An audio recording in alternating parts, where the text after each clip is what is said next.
Our first speaker is Professor Tahrir Hamdi, who is president of the Arab Open University in Jordan and a leading scholar of anti-colonial and resistance literature.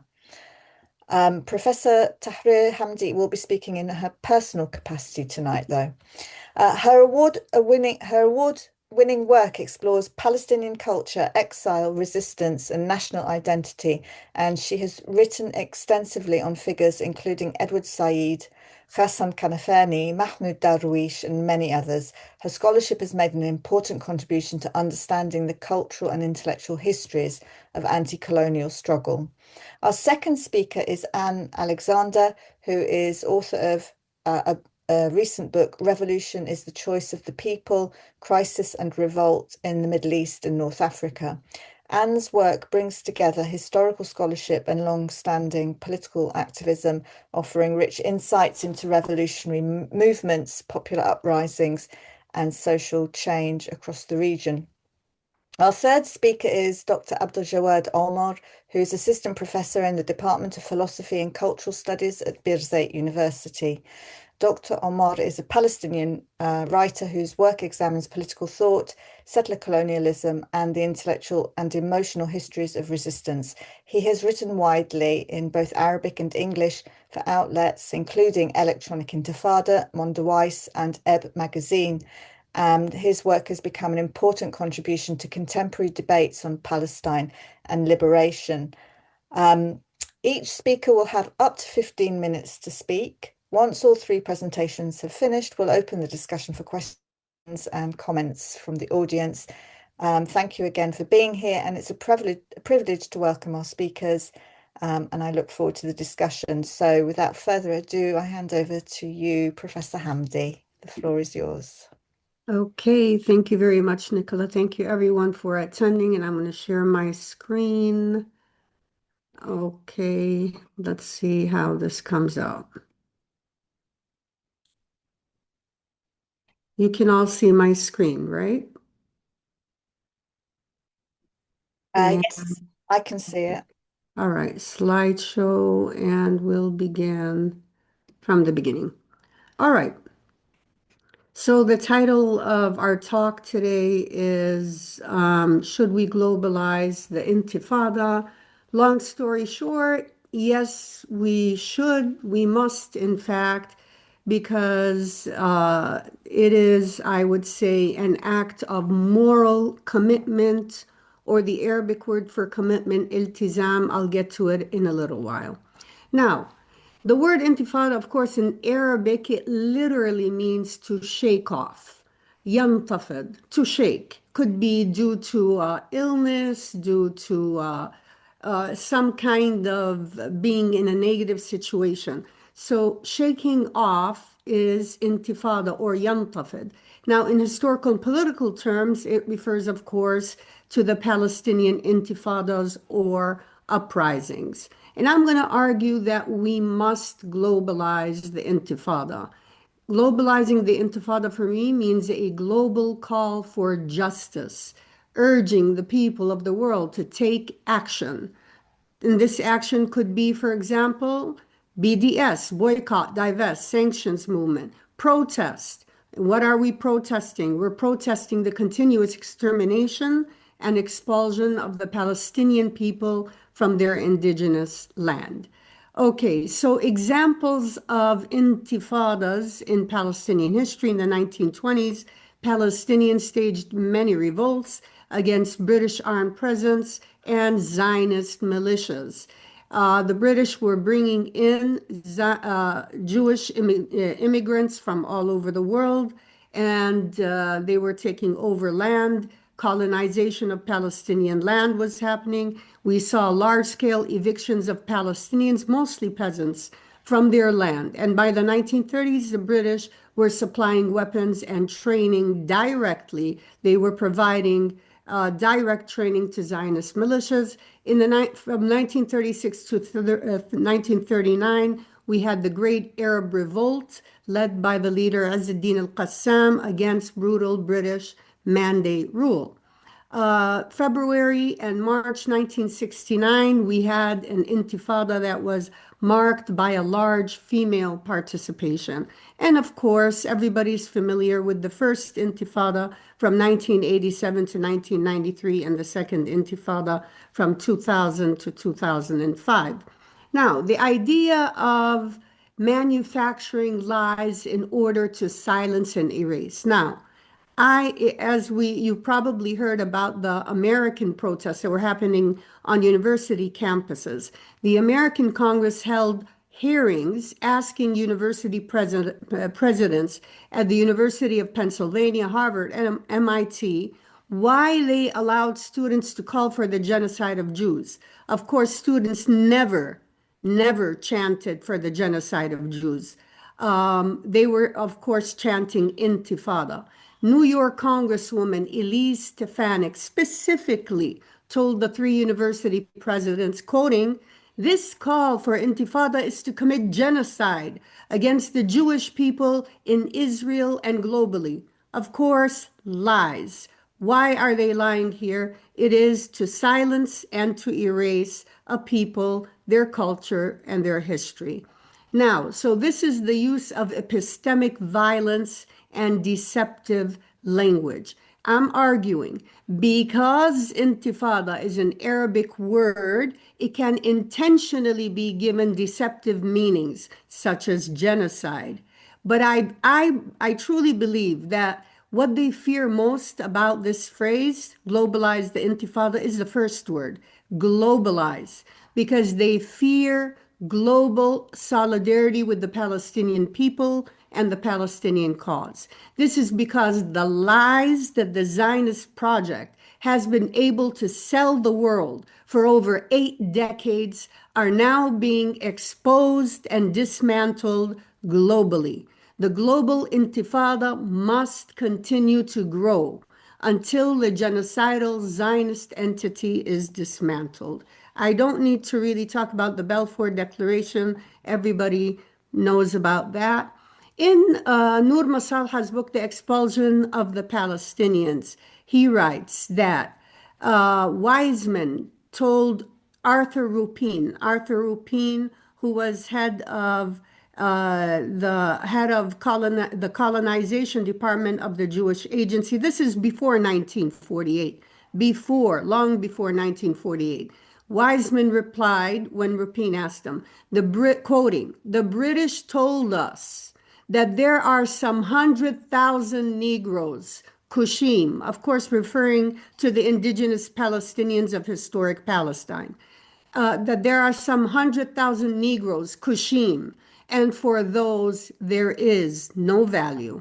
If we compare that to today's genocidal Zionist discourse, the Israeli Defense Minister Yoav Gallant on the 9th of October 2023 said, "I have ordered a complete siege on the Gaza Strip. No electricity, there will be no food, no fuel, everything is closed. We're fighting human animals and we are acting accordingly." Netanyahu, let's not forget, and his Amalek discourse from the Old Testament about the Amalekites. "Do not spare them. Put to death men, women, children, infants, cattle, and sheep, camels and donkeys." Netanyahu said, "You must remember what Amalek has done to you," says our Holy Bible, and we do remember. And let's not forget the Israeli Minister of Social Equality, very ironic, and women's advancement, Mai Golan, who said, quoting now, "I am personally proud of the ruins of Gaza, and that every baby, even 80 years from now, will tell their grandchildren what the Jews did." So what we must understand is that the Zionist project was made possible by means of the expulsion and extermination of the indigenous Palestinian people of historic Palestine. Of course, in 1948, 536 Palestinian towns and villages were ethnically cleansed of their inhabitants by Zionist militias, and close to 1 million Palestinians were expelled. And now many of those Palestinians live in refugee camps in Jordan, in Syria, in Lebanon, and under occupation in occupied Palestine. Now, post 1948, we have the birth of armed resistance groups. That's after the Nakba. And according to Sakhr Abu Fakhr, the Palestinian, in his book, The Palestinian National Movement, Fakhr writes, armed resistance post 1948. The first representation of that we see in the Arab nationalist movement, the ANM, in the early 1950s, which began Fidai operations, which aimed at the liberation of Palestine. One of those young men, one of the founding members, was my own father, Khalil Hamdi. Khalil Hamdi was a founder of the Arab nationalist movement in Jordan. He planned, organized, fought, and was imprisoned alongside the main leaders of this nascent movement, figures such as Wadi Haddad, George Habash, and Ghassan Kanafani. Of course, Ghassan Kanafani, the novelist, thinker, intellectual, who came up with the term resistance literature. Kanafani believed in the strong link between the culture of resistance and the armed struggle. And this is from his work, Resistance Literature in Occupied Palestine, which was published in the year 1968. Kanafani argues resistance literature is above desperate tears. It neither laments nor despairs. It is always in a position of offensive that would herald the day of victory.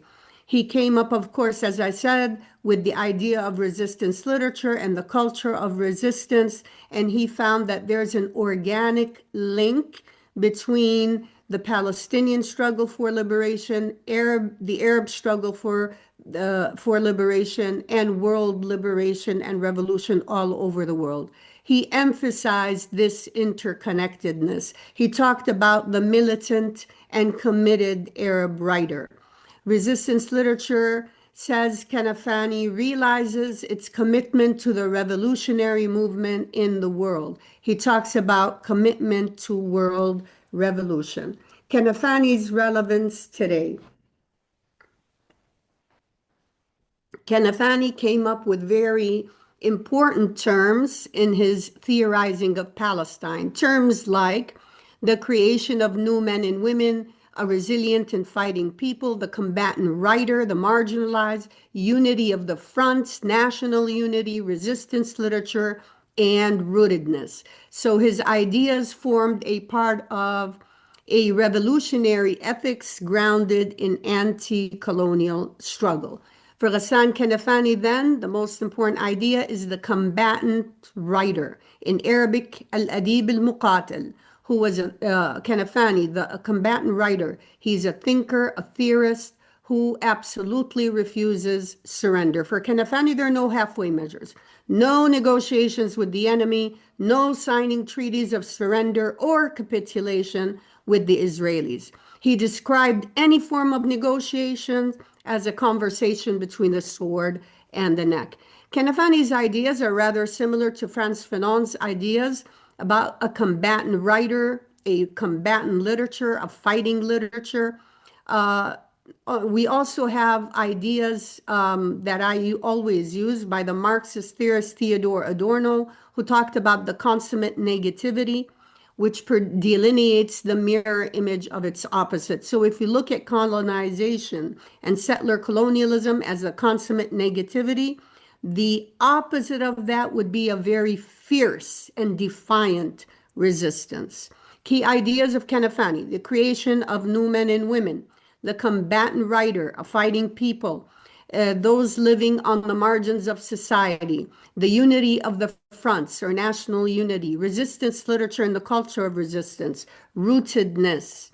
Unity of the fronts, of course, for Kanafani was very important, especially as he wanted to see complete unity in, between Fidai organizations. It is very clear it's very, related to the idea of the axis of resistance and having the unity of the fronts, or in Arabic, as we say, wahdat as-sahat.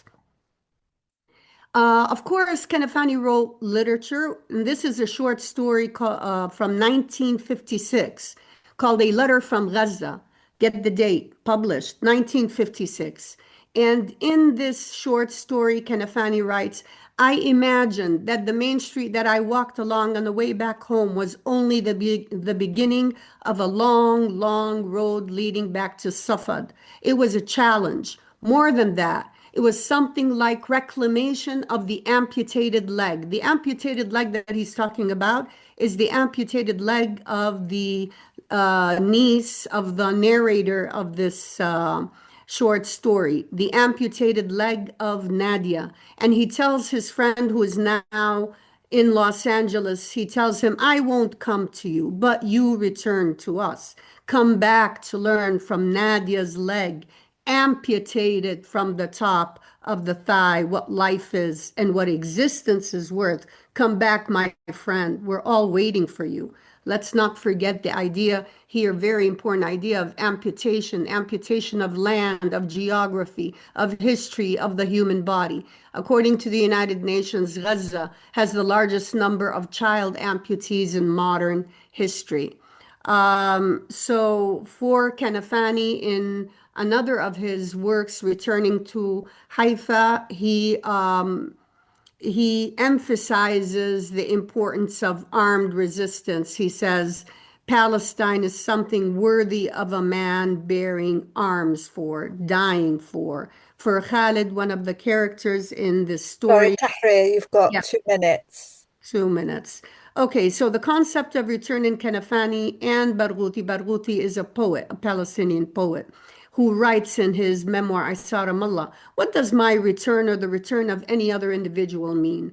It is their return, the return of the millions. That is the true return. He's not only talking about the return of the living, but also the return of the dead. He says our dead are still in the cemeteries of others. So for Gaza, we find hope in the face of unspeakable oppression.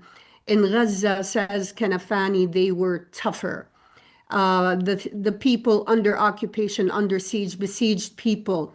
The opposite of that is you create a very, very fierce resistance under siege.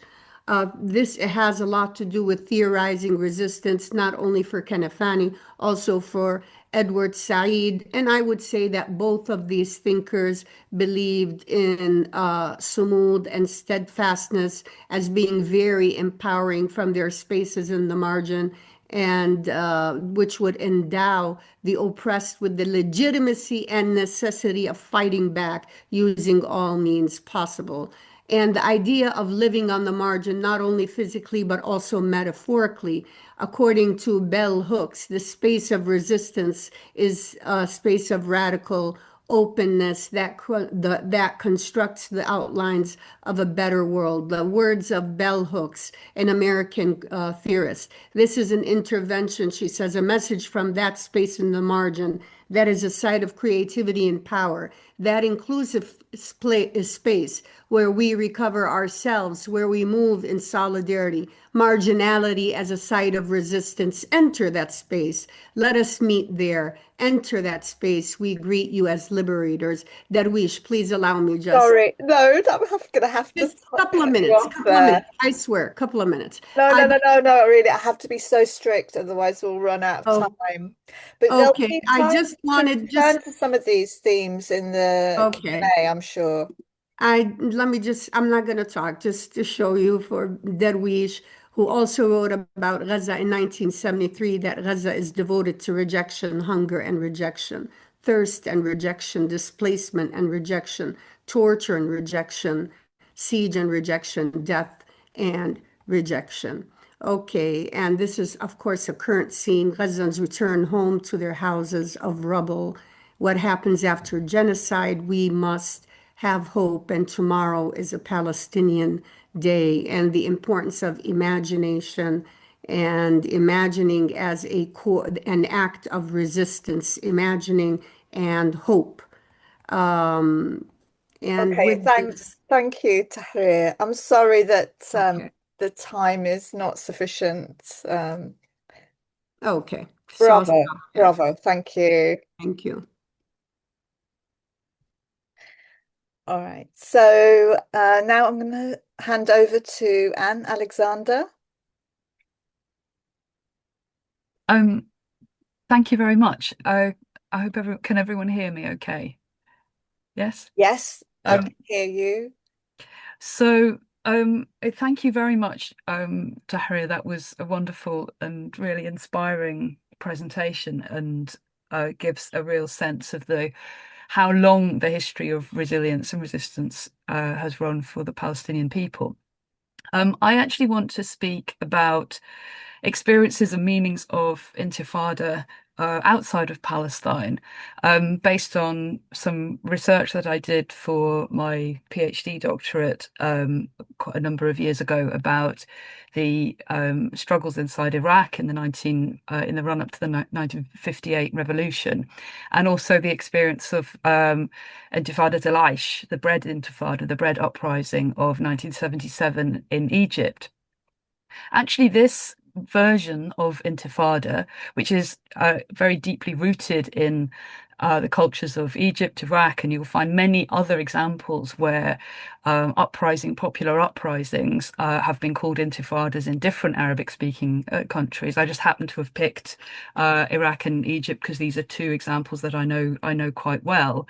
Um, these experiences are actually of a slightly different character to some of the ones that Tahrir was highlighting for because the liberation struggles and revolts that I'm going to talk about were actually by and large not armed struggles. In some cases, they did involve violent clashes with the police, and in fact, and people involved in them experienced incredible violence by the state. But by and large, these are unarmed movements, and these are movements that take place with a very wide variety of different means of protest, including mass strikes, including street protests, including all sorts of different types of mobilization by ordinary people.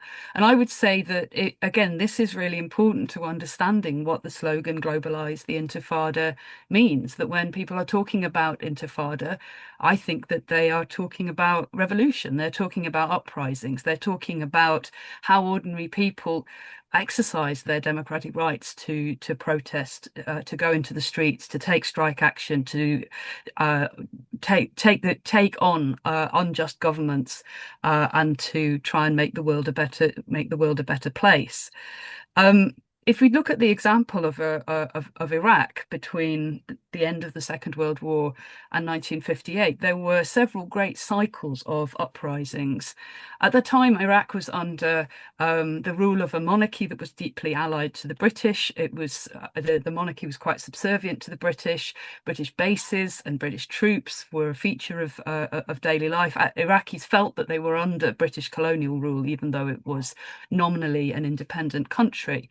And the revolution of 1958 was the culmination of a period of intense social political struggles for a combination of demands, both against the social injustice that ordinary people face in a deeply unequal society, which is dominated by a handful of large landowners and rich merchants working in alliance with the British-backed elite. And these themes can be seen throughout the uprisings that took place. The first of these was the al-Wathba, which took place. It means the leap in Arabic, which took place in 1948. And I thought I would read a little bit of a fantastic description from Hannah Batatu's book, The Old Social Classes and Revolutionary Movements of Iraq, which, if you fancy reading 900 odd pages of it, I highly recommend. He said Al-Wathba, the Leap, was the most formidable mass insurrection in the history of the monarchy. It sprang from the same conditions of existence that had since the first years of the 40s been making the advance of communism. Its aspects were many and diverse. It was the social subsoil of Baghdad in revolt against hunger and unequal burdens. It was the students and the Shalchia workers braving machine guns on the Ma'mun Bridge and dying for their ideas. So he captures there very clearly the interaction between the social aspects of the struggle and the political ones. In fact, he also has a table of the cost of living, how the cost of living rose for unskilled laborers in Baghdad city, and graphs how al-Wathba took place in the year when the foodstuffs index had risen to 805% of what it had been only 10 years later.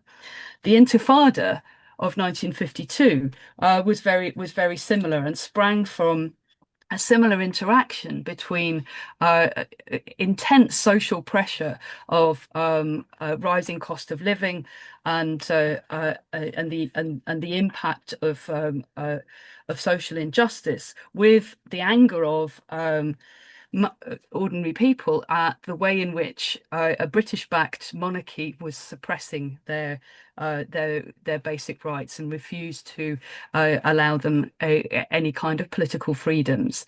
So the combination of both demands for political liberalisation, for democracy, resonated into a context where people are also feeling the national oppression bearing down on them. I'll give you some examples. Again, this is again from Batatu. He's talking about what happened during as the protests erupted in November 1952.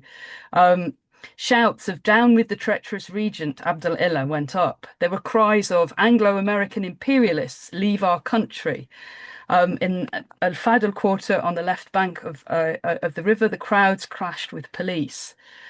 But then actually the slogans and demands start to generalize. The next morning, after there had been massive police repression, new kinds of slogans appear. Communist activists from the banned Iraqi Communist Party were moving among the crowd and organizing. They had a very strong base among the working class, particularly among rail workers and very important organized sections of the working class. But Tatu says it was under the guidance of communist organizers that the morning crowds were shouting, "We want bread, not bullets." So as you can see, the interaction there between both the political demands against the repression of the state and the call for social justice. Actually, that experience of incipient revolutionary crisis in the 1952 Intifada was not simply a phenomenon restricted to Iraq. Particularly around the Gulf, you saw in a whole number of countries in the very similar period. Similar struggles and protests emerging, in some cases reaching to really shake the stability of the state. A good example of this is the crisis that unfolded in Iran between 1951 and 53, where Mohammad Mossadegh initiated the nationalization of the oil industry, to huge acclaim from large parts of the Iranian people, with massive support for taking back some of the power and wealth of the oil companies from the Anglo-Iranian Oil Company, which would later be called BP. Of course, Mossadegh was overthrown in a coup to the benefit of the Iranian Shah, but actually was carried out by the US and British secret services.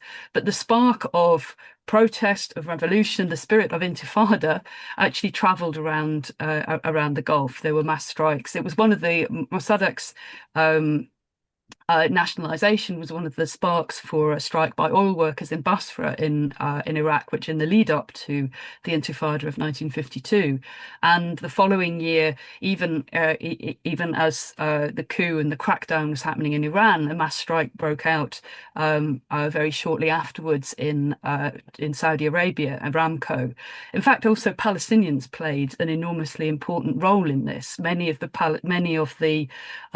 activists and revolutionaries from the Arab national movement that Tahrir mentioned were active in some of these countries in the Gulf at the time as Palestinians, and the oil companies that even recruited Palestinians deliberately from the refugee camps in Beirut. Aramco opened a recruiting office to take advantage, in a sense, of the dispossession of the Palestinians who had fled there after the Nakba. And so you had a transnational movement that really fused together the demands for both the fight against colonialism, against the overweening power of large corporations, the oil companies, and against the pliant and pro-imperialist but repressive monarchies that were in power across the region. I want to come now, though, to talk about a different example, my second example, which was the uprising at the end of the 1970s, 1977 in Egypt, which also is known as an intifada. Intifada del Aish. Aish is the Egyptian Arabic word for bread. Why was it called Intifada del Aish? Well, because actually it was literally an uprising for bread. In this case, though, we were not talking about Egyptians rising up against a regime that was a kind of colonial regime in a direct sense. This took place in 1977, after the period when Gamal Abdel Nasser was in power, after long struggles to get rid of direct forms of colonial occupation. But Anwar Sadat, who was the president of Egypt at the time, had done a deal with the International Monetary Fund. In fact, early forms of neoliberal policies were being imposed on Egypt at the IMF's behest, which was all very much bound up with and the alliance that Sadat was building with the United States, and would lead directly, in fact, also to his signing of a peace treaty with Israel and abandoning the Palestinians, and so on and so forth. But inside of Egypt, one of the quid pro quos of that alliance with the US was the imposition of cuts in subsidies on basic foods, so that the Aish Baladi, the round loaves that are staple for tens of millions of poor Egyptians, suddenly increased in price, along with many other basic goods. And to the horror and surprise of Sadat, and also to his advisors at the IMF and the World Bank, the people of Egypt rose in revolt. There were spontaneous mass protests all over Egypt on the 18th and 19th of January 1977. Which quickly spiraled into an uprising. It began in Alexandria with mass strikes and protests by workers in the military port area, but then triggered spontaneous protests and riots all over Egypt. And actually, this intifada, like the ones that I described from Iraq in the 1950s, also exhibited this relationship between political and social struggles, where people could see that what they were fighting for was not simply about luqmat al-aish, a loaf of bread, but actually for a different kind of political system. And I'll finish with a few quotes actually from some of the chants and slogans that were chanted on by the crowds in the demonstrations on the 18th and 19th of January. So some of these addressed Sadat directly. There's a very famous one, "Ya Ba'atul al-Abur Fain al-Futur," hero of the crossing, meaning hero of the military operation and the attack that Egyptian forces had led against Israel in 1973, which crossed the Suez Canal. Where is our breakfast?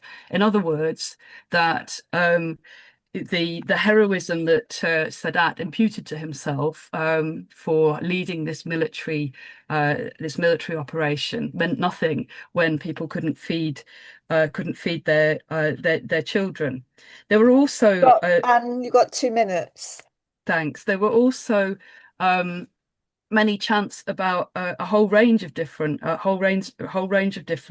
issues. So, for example, about the unity of students and workers. So, one of the chants was "إحنا الطلبة مع العمال ضد تحالف رأس المال," which means we're the students with the workers against the alliance of capital.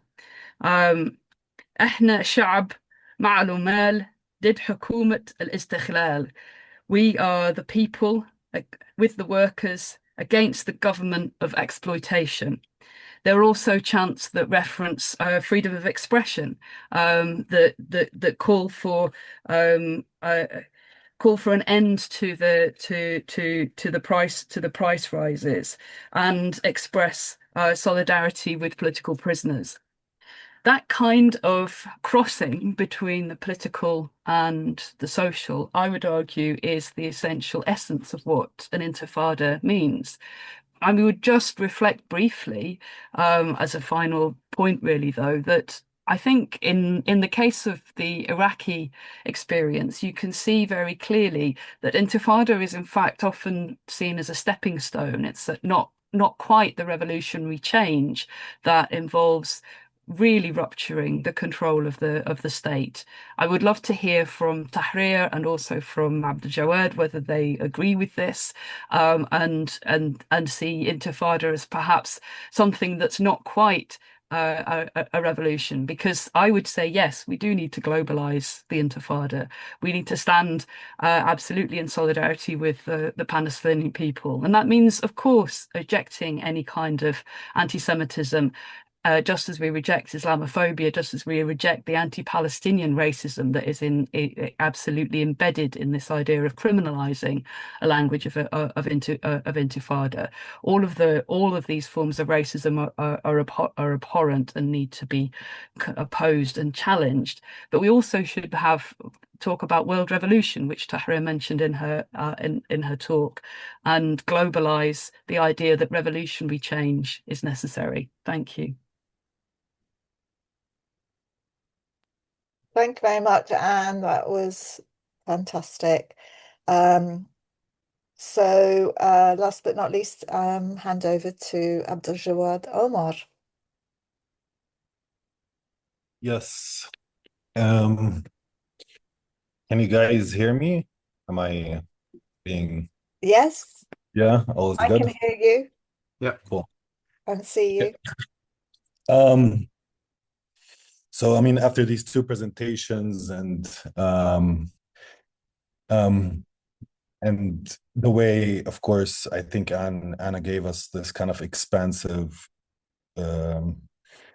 histories of the people in the region, finding in the term some sort of meaning making, and at the same time, Tahrir's presentation around the history of the Palestinian struggle and tying it also to intellectual production more broadly. I want to start from the term itself, intifada, and I think Tahrir also mentioned this, which is that intifada means to shake off, to tremble, to shudder. It is, in one sense, a physiological word before it takes actually a political connotation, at least in its Arabic origin. It describes something that the body does when something intolerable lands on it. So it's not necessarily even a decision exactly. It's almost a reflex, at least if we take the root of the word nafada into consideration. So it's a convulsion that carries within it, nonetheless, a direction. So it's a very mechanical reflex. Somebody hits your leg, for instance, and you shake. Also here, I think that despite having that connotation, that when we speak of globalizing the intifada and when it circulates in campus squares, in congressional hearings as well, I think it's never really interrogated as a linguistic proposal, but also as a concept in of itself. It's treated generally and received generally by mainstream media, by politicians, etc., as a propagation, but rarely as what it really is, a question about whether a political form a particular political form forged in particular conditions can actually travel, whether it can survive the translation. whether what it names in one place names anything at all in another. And this is what I want to really ask today by evoking this word of the Intifada. But before that, I think that there's a dimension of the general Palestinian struggle that has been consistently cataloged, and you find a lot of Palestinian terms circulating in media, in academia sometimes. And despite their existence and sometimes the proliferation, they are almost never read as what they really are, a meaning-making infrastructure. It's a vocabulary really forged out of a historical encounter with colonialism, a syntax that enables us in Palestine to form life, to become intelligible to ourselves, to make the world also intelligible, and to understand the contours and the conditions under which we live. And it's important here that to situate that when the colonized really do not receive a ready-made lexicon for their condition, they have to really invent one. They have to find words for what the situation is, words for what they are doing within it, words for what they are becoming. They have to forge a syntax in which the relation to the world that the dominant order kind of forbids becomes nevertheless sayable.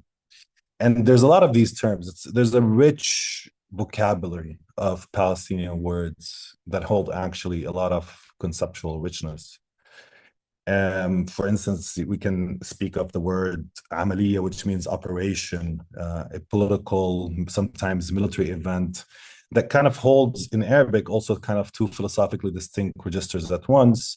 The register of process, because amaliya is a process in Arabic with its duration, accumulation, but it also holds at the same time, the same word, the register of the event with its rupture and decision and singularity. So the term itself refuses to choose between these two. The act arrives as an event only because it has been sustained kind of as a process. Or the term, for instance, fidai, the one who offers himself, which carries a theology of self-offering and sacrifice, and of course a politics of return that also Tahrir kind of alluded to in the post-Nakba landscape of Palestinian refugees attempting to return and then turning this return to a political practice. Sumud, it's a word that proliferates and it's quite one of the maybe the most alongside the word intifada, maybe the most known word, which is usually translated to steadfastness. And there's also different typologies of sumud al-baqa, positive forms of sumud.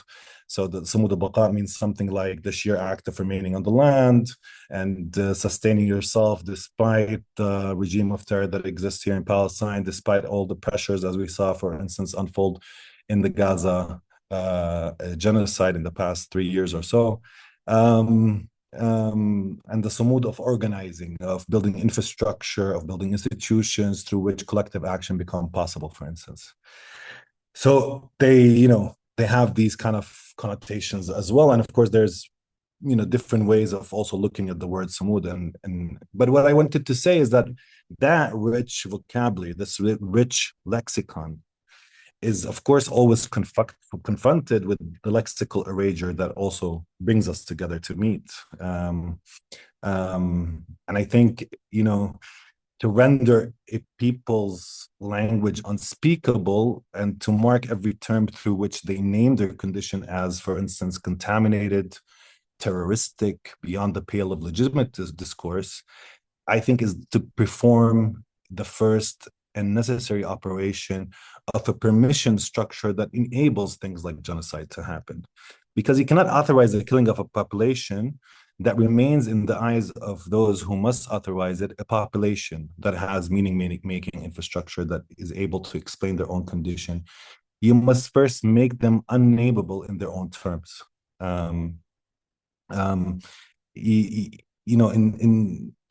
And this operation doesn't really stop at, erasure. The very fact of resistance, and here specifically with the word intifada and the words that I actually mentioned, they come from that tradition, long history, the long way of the Palestinian struggle and the confrontation with Israeli settler colonialism. the very fact of resistance, whether it's the stone, the tunnel, the rocket, the intifada, it's re-employed in mainstream discourse. It's fed back into the machine as the justification of whatever comes next. So resistance is not merely criminalized, it is instrumentalized in this sense. It becomes the warrant. Every act to which Palestinians assert that they exist and refuse the terms of their elimination is immediately converted into evidence that the elimination is necessary, proportionate, even encouraged in many ways. This is kind of a circle logic. Resist, and your resistance authorizes the response. Do not resist, and your acquiescence authorizes the continuation of the settler colonial project itself. And here, what I wanted to point out is that this is why part of the puzzle of why so much investment goes in excluding such words, because again, these are the words that make the Palestinians, in the eyes of general public, etc., people who have to be held accountable for daring to speak back, for daring to make their own meaning, for daring to actually act and practice forms of sustaining their own life in Palestine, attempting to liberate themselves. But the word, I will say, I will move to another direction now, that in the wake of the genocide, the word intifada has actually been absent, even from Palestinian, specifically in Palestinian discourse. I mean, it's a paradox that it became very much the speak of much of the political discourse in the UK, for instance, as it proliferates in protests, etc. But it was in Palestine, absence. I think, I already mentioned the term has this kind of physiological origin, describing some sort of non-intentional or reflexive movement of the body, a mechanical, if you want, oscillation within a supposed equilibrium, a vibration, a shaking, a tremor, a throb, something that results from an external influence or manifests as a counter force to an external source of instigation. In this sense, an intifada is a physiological reaction to external provocation, a response provoked by the presence of the colonial apparatus and the diminution of Palestinian space and time.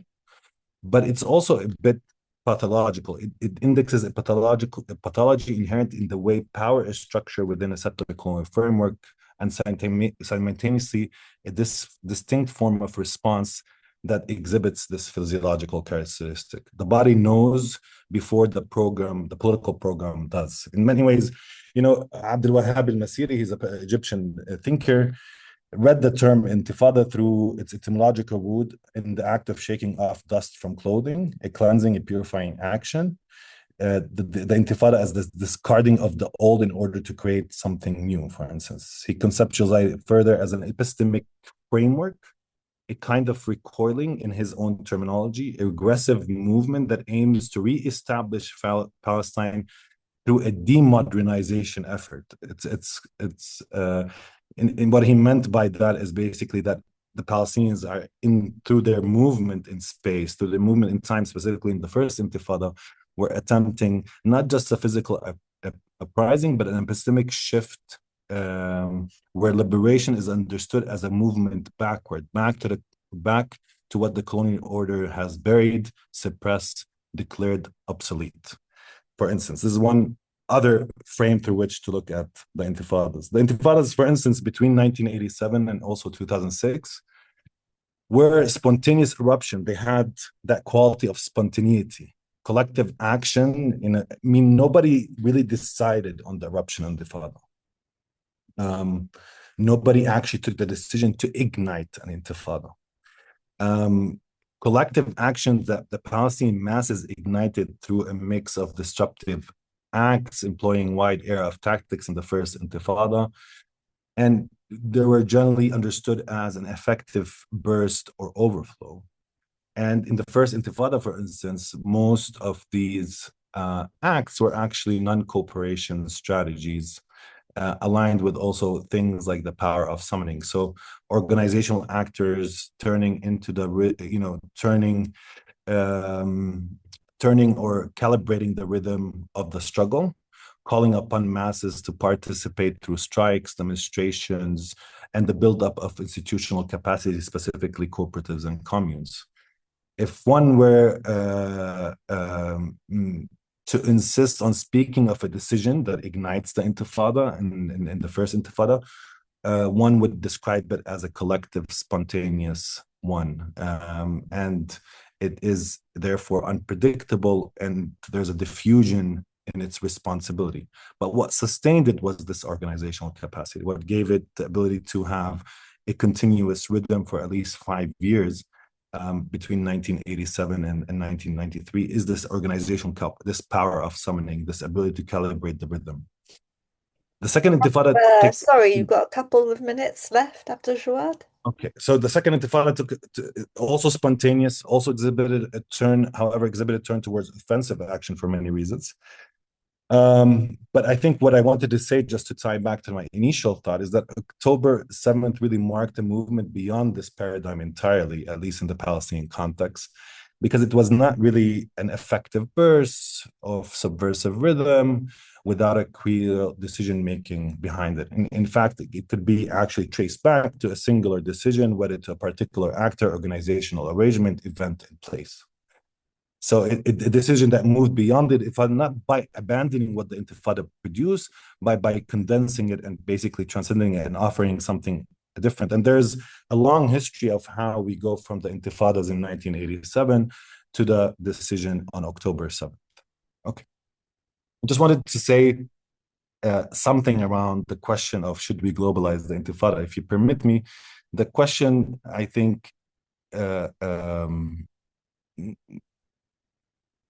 the idea that I wanted to relay in this sense is that while Tahrir kind of positioned, and I agree with her, that there is something in the idea of globalize the Intifada on which the demand that erupts or emerges from Palestine to the world, that, you know, a call for solidarity, a call for centering the Palestinian cause, a call for action that would actually demonstrate or make possible or plausible that the Palestinian flight would end and that we find a different horizon, one where liberation is possible, meaning that the Palestinians are demanding something of the world.